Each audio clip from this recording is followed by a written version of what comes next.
All right, so this episode of unboxing an item from, I don't know, eBay is going to be like an episode of History's Mysteries. And so we're going to do this in fast motion. We're going to do a lot of research, and we're going to figure out more history about this item, which has an interesting history to begin with. We're going to do this in fast motion.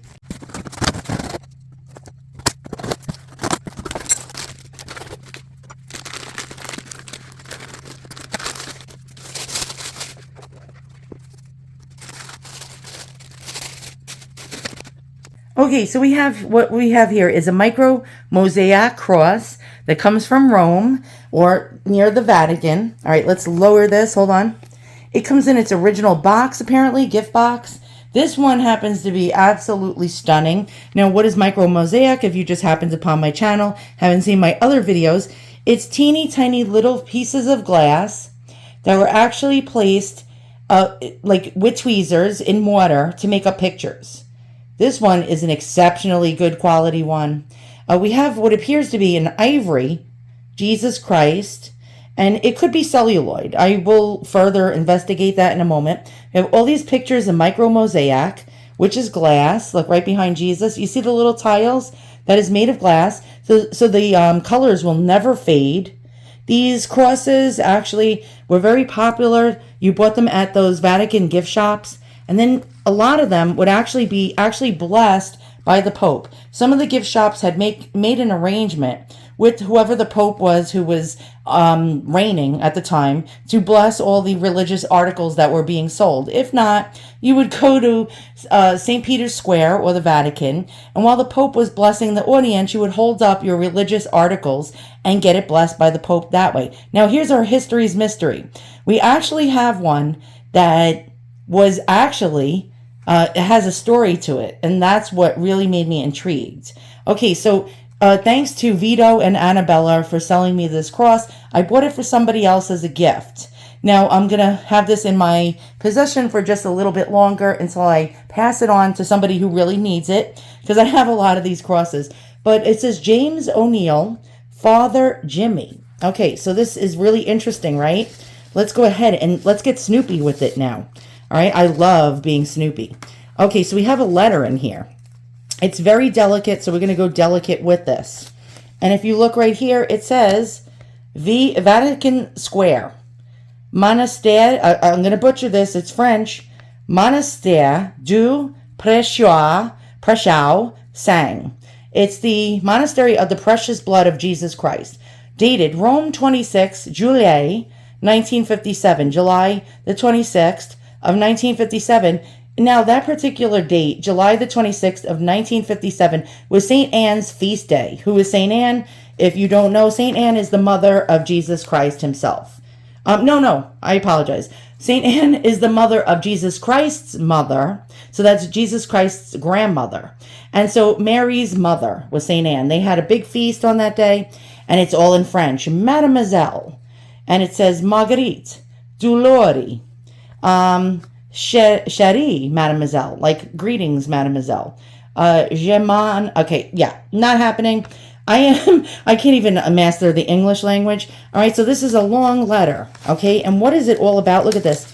It's several pages long over here, and it is signed by what appears to be the Holy Mother, Madam, or Mother, Saint Mother de la Trinity, APS. Okay, so from the Precious Blood of Jesus Monastery. All right, so it was probably the Mother Superior. But what is this letter all about? And who is Madam Margaret Delory? Who the heck is she? All right, who is Father Jimmy? We're going to find this all out in this episode. Not that anyone probably gives a shiz, but I give a shiz. All right, Father James O'Neill. Okay, Father Jimmy. Well, let's find out who he was. Let's go ahead and segue over. This is the Monastery of the Precious Blood, which was a monastery made up of nuns who took the oath of basically silence, and they dedicated their lives to the precious blood of Jesus. Now, I believe that monastery was in actually not France, but in Canada. And so I see some some address that says Quebec, or Montreal, Quebec, Canada. Yeah, they had these actually in other places as well, such as the United States. But at this point, I don't think they had any in France. Okay, so as we see here, the 26th of July in the Roman Catholic Church is the feast of Saint Anne, and actually Jesus's grandfather as well. Joachim. I pronounce it Joachim, but my husband told me that's incorrect. All right, July 26th. So we have the day of the feast of, I'm going to say Joachim, Saint Joachim, and Saint Anne. All right, I'm going to say it wrong. If my husband watched this video, he'd be mad at me. What does Saint Anne protect you from? She's considered the patron of housewives, grandmothers, mothers, educators, and this is going to come into play as we unravel our mystery. Women in labor, as well as unmarried women, this is going to come into play as well, and those suffering from infertility. I found a picture, a really delightful picture of Father Jimmy, who is a fighting Irish, yes, go fighting Irish, a fighting Irish fan from Boston. And it's with great sadness that we announce Father James W. O'Neill died peacefully on Sunday, March 3rd. Father O'Neill was 96 years old and was the oldest member of the province. He spent 44 years at Boston College High as a teacher, tutor, mentor, and friend. Now, not only was Father Jimmy a fighting Irish fan, here we go, we have found his obituary. He was located, he was born on April 12th of 1921. He entered the Society of Jesus on December 2nd, 1947 at Shadowbrook, Lenox, Massachusetts. Now, that's where our woman, Mademoiselle Delorey, lived, in an area of Massachusetts near Boston and near, I forgot the other town. We'll find that out later. So he pronounced his final vows on June 2nd, 1989 at Boston College High School. He was the oldest member of the province. He had, his family had emigrated from Ireland. His father worked as a clerk in the post office. His mother worked in a shoe company as a young woman, but after their marriage devoted herself to caring for the children. The family moved to the coastal town of Weymouth when Father O'Neill was a child, and he and his sisters went to Catholic schools and to the public high school there. In high school, Father O'Neill was placed in an all-boys section and tended to steer students to mathematics and engineering. After high school, he commuted to Bridgewater State Teachers College, and when he graduated in 1942, he enlisted. Now, not only is he a fighting Irish fan, he was in World War II, okay? A really great guy. He enlisted in what was then the Army Air Corps and was assigned to the Airplane Mechanics School in Mississippi, where he focused on the special characteristics of the B-24 bomber. His unit moved there from Texas to Texas, Michigan, Arizona, Utah, and California. During that time, he became a clerk rather than an airplane mechanic, and subsequently part of a training unit. So he never flew in a plane in his 4 years in the Air Corps. And thankfully, because then, he might have not have been alive, we don't know if he would have been shot down by the Nazis, okay? So after his discharge, in 1946, he went to Boston College, intending to start his undergraduate years all over. The Jesuit dean of admissions thought otherwise, and Father O'Neill unexpectedly found himself admitted to the graduate school. He had been thinking of the priestly vocation, and he applied to the society but was turned down, then subsequently accepted. He followed the usual course of studies and Regency. He taught math and English at Cranwell Prep, and oversaw a student residence in 1953 to 54, ordained a priest in 57, very interesting, the year of our letter, by Cardinal Richard Cushing, and he followed theology studies with a tertianship at Pomfrey.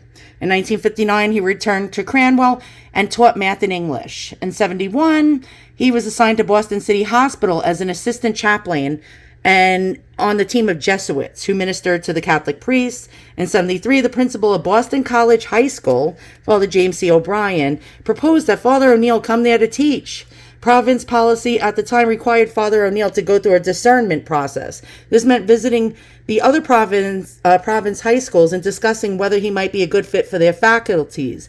Each time Father O'Neill was asked why he wanted to come to their school, he would reply, "Well, actually, I'm thinking of going to Boston College High." Eventually, the provincial agreed. And so he taught for 44 years.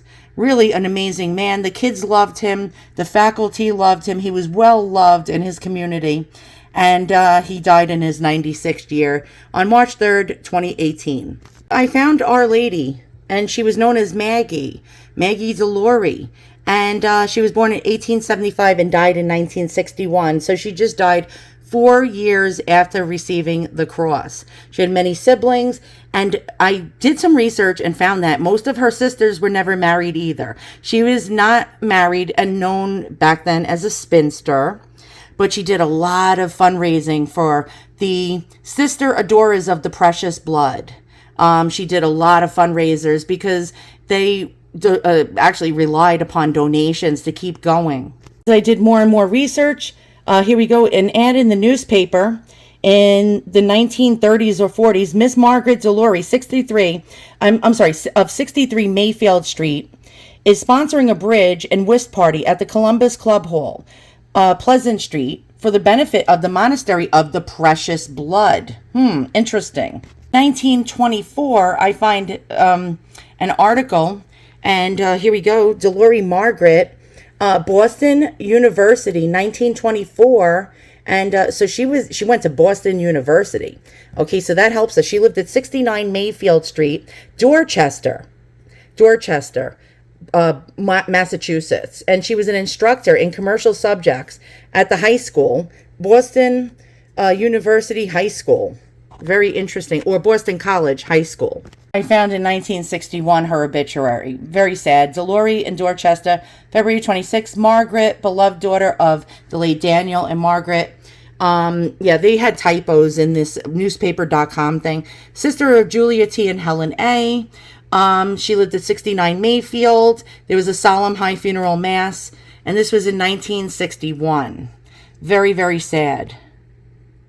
And another article in a newspaper for Miss Margaret Delore, having another benefit for the Monastery of the Precious Blood.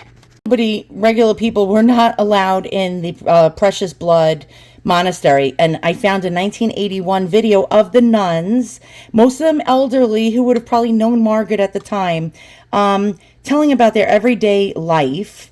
Let's try to watch a little snippet. And this reporter is being allowed in. There's bars. Yes, you're not supposed to go past the bars unless you're allowed in.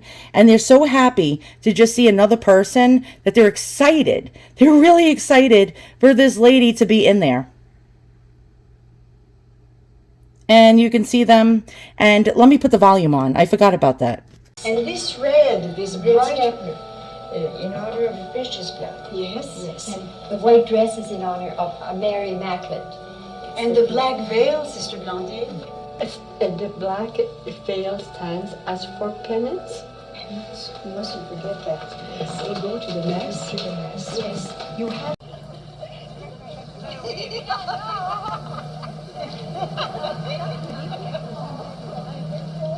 The impression that I get here, being with you, is that nuns, your colleagues, chat a lot. They talk a lot and giggle a lot.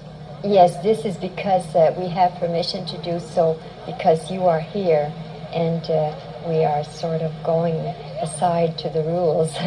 Because usually it's absolutely silent. It's silence, yes. Even when you meet, when two sisters meet in the corridors, you don't speak to each other. No, we smile to each other.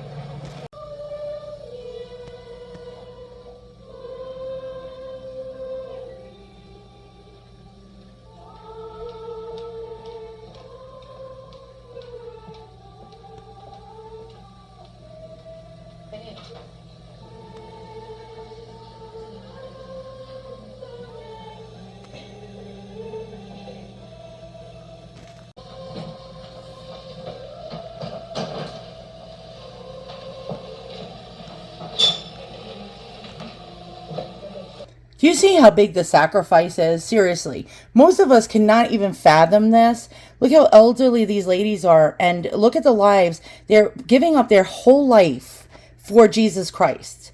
They can't really talk amongst themselves. They can't really giggle or laugh. They have to be serious. This lady is so elderly, they have to lift her up with a special, I don't know, machine to get her on the bed. I mean, this is, I'm not kidding you guys, this sort of depresses me. Here we get a little glimpse of a little joy. And they're playing cards. Very cute.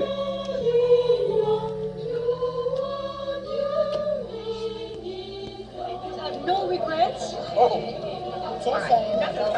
Certainly not. You don't miss what's going outside? We don't play for money, so we don't mind if we lose. It's all right. It's just the same.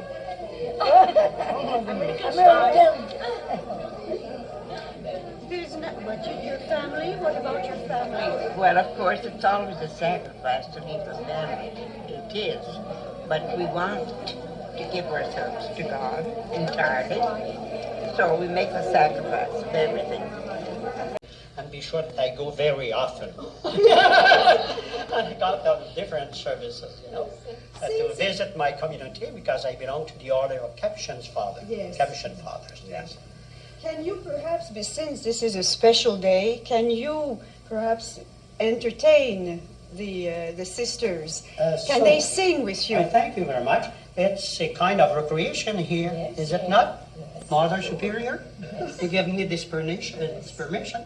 So, what about singing Ah si mon moine voulait danser?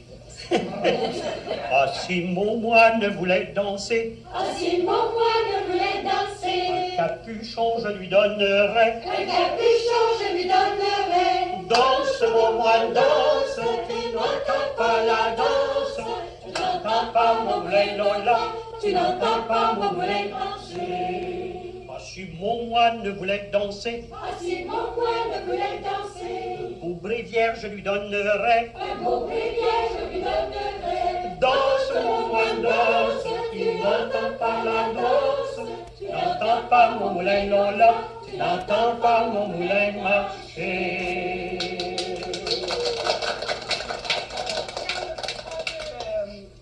They haven't committed a sin now because they're gay and... Absolutely not. They are still perfect.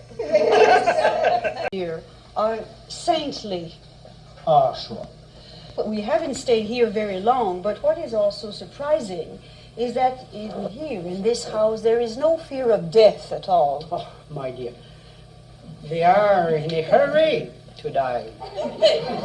Not on account of... In a hurry, that why there's so many old sisters there. No, but even the other ones think so much to the kind Lord. They are so sure of the Lord, of His kindness, and that our true home is there, that they are in a hurry to meet the kind Lord. And you...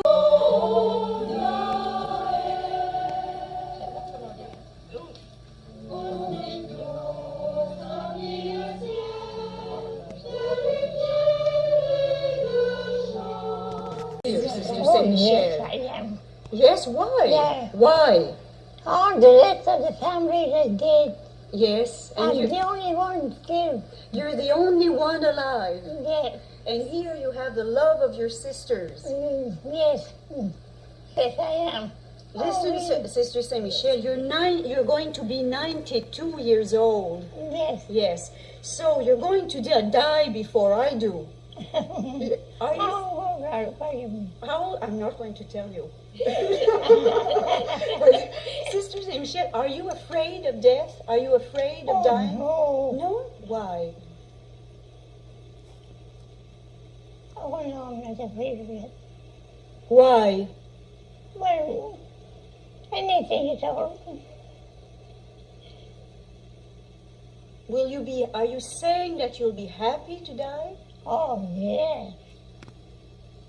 To go in heaven or see God. These women had nothing. They had no worldly possessions. They had no television. They had no designer clothing. They ate very humble foods. Where did this cross come from? And why was it given to Margaret DeLaurie?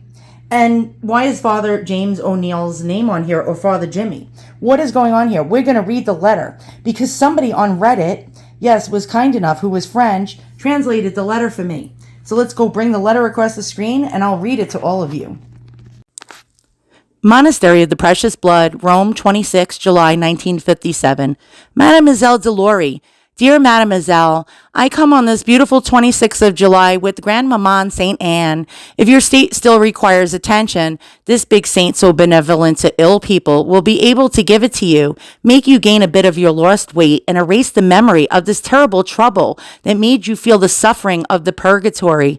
If I'm not mistaken, this illness does not repeat, so it should be an experience that would not repeat itself and accumulate during these hard days. It's a treasure that will precede you in heavens. You notice that I'm already talking about your spot in heaven, and it's your beautiful charity that assures it. This beautiful charity brought to me 2 days ago your lovely letter and its content, 2 precious images representing big pleasure for my small Roman family. Thank you.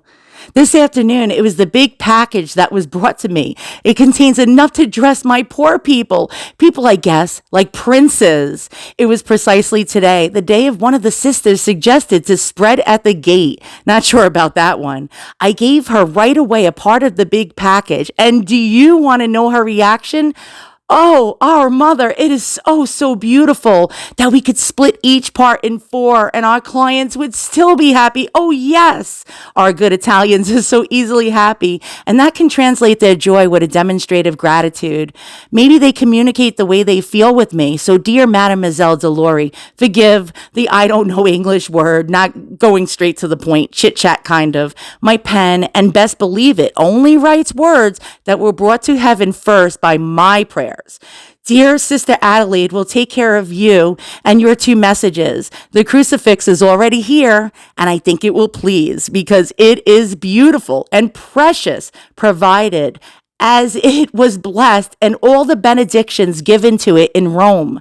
Your friends stopping by in Rome will also see that the Saint Father, in the best condition possible, thanks to the dedication of our good messenger. Just enough space to write another thank you, a wish of good health, and a word of religious, not sure, affection in Jesus and his divine blood. Saint Mary, or Saint Marie de la Trinity, A.P.S. So in 1957, my guess is when Father Jimmy became a priest, he pilgrimed to Rome, to the Vatican, when Pope Pius XII was in reign, met up with the sisters. They coordinated this, and the sisters got this cross blessed. I don't know if it was from Pope Pius XII. Could most likely have been blessed by special favor for these 3 people. And Father Jimmy brought this cross back from Rome, brought it to Mademoiselle Margaret DeLaurie, who was actually a spinster, never married, but always with great charity, giving to these nuns who had absolutely nothing, as you can see from the video. That's why I showed you guys the video, to show you how joyous they were just by getting 1 visitor. And what I'm thinking here is that Father Jimmy, who lived in the same area as Margaret, and both of them were school teachers. By the way, I did further research, found that she was also an engineer and a math teacher, and did teach at the same school as Father O'Neill. He struck up a friendship with her. She was a teacher, and she was probably telling him of her illness and her fondness of the Sisters of the Precious Blood. There was a great feast on that day that the letter was actually dated. Father O'Neill must have been there. They met up and coordinated some kind of deal where they got this cross for her. Now, if you think about it, the sisters had no money. They actually basically were penniless and depended upon people's donations, kind donations and charity. So who bought the cross is what I'm wondering. Did she send them money to procure the cross and pay for it? I don't know. We'll never know. Did Father O'Neill kindly pay for it for her? We'll never know. But here's what I'm thinking. She died in 1961. She had no living family members at that time in 1961. She was the only remaining family member that had not been deceased. She had nobody to give this cross to. So what happened was it probably went back to Father James O'Neill, or Father Jimmy, who died in 2018, who kept this cross in his possession. And when Vito and Annabella went to a great benefit in the Boston area, they were auctioning off Father Jimmy's stuff and some stuff from the church to actually try to come up with some money for charity for the church. And they won it on auction. And it was in Father Jimmy, who passed away's, possession. And he, I guess, left it to the church for some kind of charity purposes. And so this crucifix has a lovely, lovely history. It was blessed by somebody powerful, obviously. Sadly, she died 4 years after receiving the cross. Maybe her illness never went away. She was an elderly woman at that point. She was between 76 and 86 years old. If she was born in 1875, she would have been, I think, 86 years old. She, when she wrote this letter 4 years prior to that, she was 82 years old. And she was an elderly woman who was looking for prayers. She was always donating to the Sisters of the Precious Blood, who, by the way, they had 40-something chapters of the Precious Blood all over, like, the U.S., Europe, and Canada. Turns out I think there's only 12 or 13 left in the world now. Apparently, nobody was donating to their monasteries. And when as you saw in the video, the sisters were all elderly. When they all died off, apparently that particular monastery that we saw in the video is no longer a monastery. I believe they turned it into a hospital or a hotel. Very sad. Once every one of those sisters died off, that was the end of it. And so there's very few of the Sisters of the Precious Blood left. Nobody's really donating anymore to them. And so they're disappearing one by one as the elderly ones get older and pass away. The monasteries are shutting down. And so this cross has a very, very special meaning. It brought 3 people together and in the Trinity. And I'm not sitting here saying I'm a holy, holy person, but this is going to go to somebody dear to me. And Vito and Annabella made it possible. They let me make an offer on this cross. The initial price for this cross was a little too much for me to afford. And they were very kind to bring the price down to an affordable price for me. And now this is going into a shadow box with the letters and the history of Margaret. I'm also going to put pictures of Father O'Neill or Father Jimmy, the pictures of the Sisters of the Precious Blood in the shadow box, and give it as a gift. So thanks for watching. I hope you all learned something, that these women, these nuns, we really should thank them, whether you're religious or not. Imagine giving up all your worldly possessions for one person. That is the greatest sacrifice of all. Most of us wouldn't even sacrifice giving up, I don't know, an occasional piece of cake or our TV sets or our internet. But these women give up everything just to donate. Well, not donate, but to actually spend their lives giving in charity and love and prayers to people that are not well, people that are lonely, people that are sad. And they pretty much sacrifice their lives just for kindness.